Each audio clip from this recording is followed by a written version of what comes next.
Hello, my name is Valeriia Olefir. Today I will speak about a topic that has deeply moved me as an inspiring human service professional, honoring Indigenous elders, healing, resilience, and human service practice. I begin with a land acknowledgement. The campuses of Thompson River University are located on the traditional and unceded territory of the Secwepemc Nation within Secwepencular. As we share knowledge, teaching, learning, and research within this university, we recognize that this territory has always been a place of teaching, learning, and research. We respectfully acknowledge the Secwepemc, the peoples who have lived here for thousands of years, and who today are a nation of 17 bands. We acknowledge Tecumloops the Secwepemc. We acknowledge TXL Secwepenculars. We acknowledge the many indigenous people from across this land.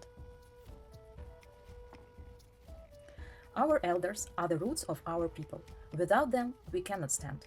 These words capture the essence. Elders are not merely elderly.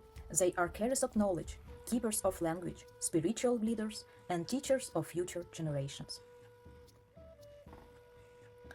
In this presentation, I will explore key themes at the intersection of human service work and indigenous knowledge.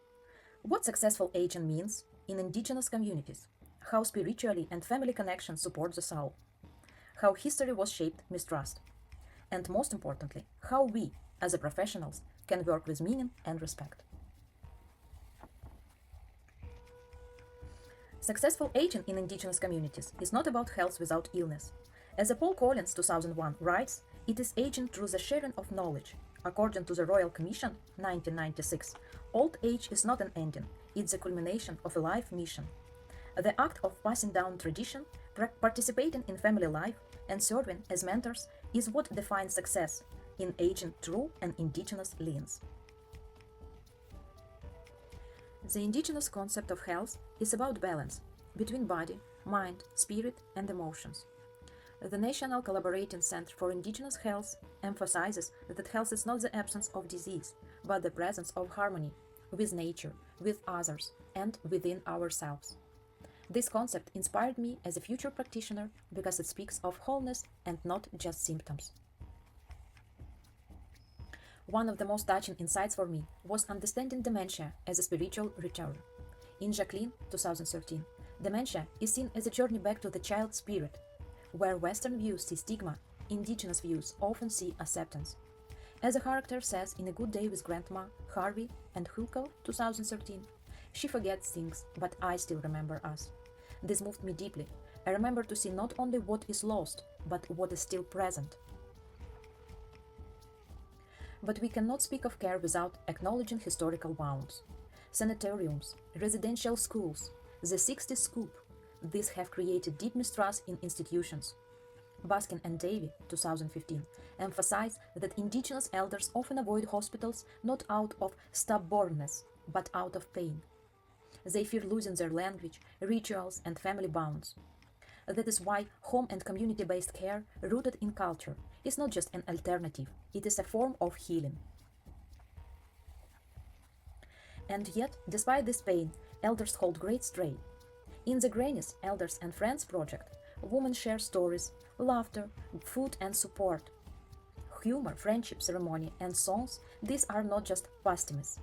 They are acts of physico-spiritual resilience. Baskin and Davey call this cultural resilience.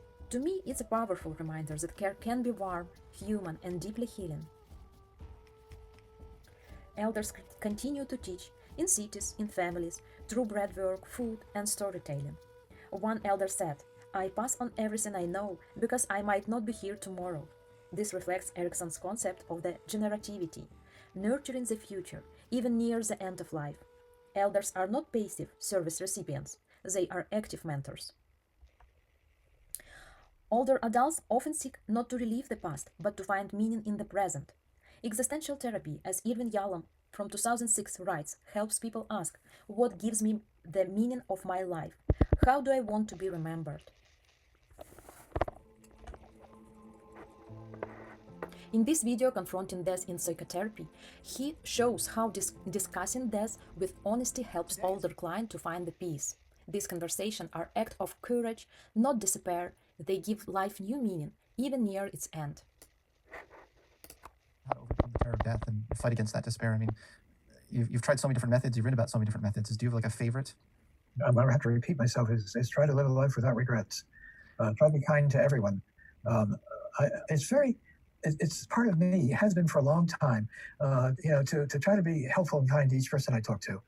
Each of these consultations, I get very involved with what they're saying, do whatever I can to be helpful to them.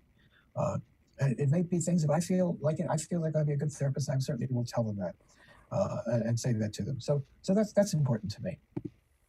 This is not conversation about death. It is one about dignity. As a counselor, I commit to creating space for this conversation. In the article by Elder B. 2000, 6 pillars of cultural safety are described. Build authentic relationship. Listen without rushing to fix. Respect spiritual practices. Involve families and communities. Accept alternative views of health. And remain humble. These are my guiding principles as a future human service professional, to be present, respectful, and human. To honor elders is to acknowledge their history, listen to them with respect, create safe spaces, support their voice and legacy. For me, this has become not just professional shift, but a personal transformation. I entered this field not as the one who helps, but as someone who willing to learn and who talk and who walk with alongside. Thank you for attention.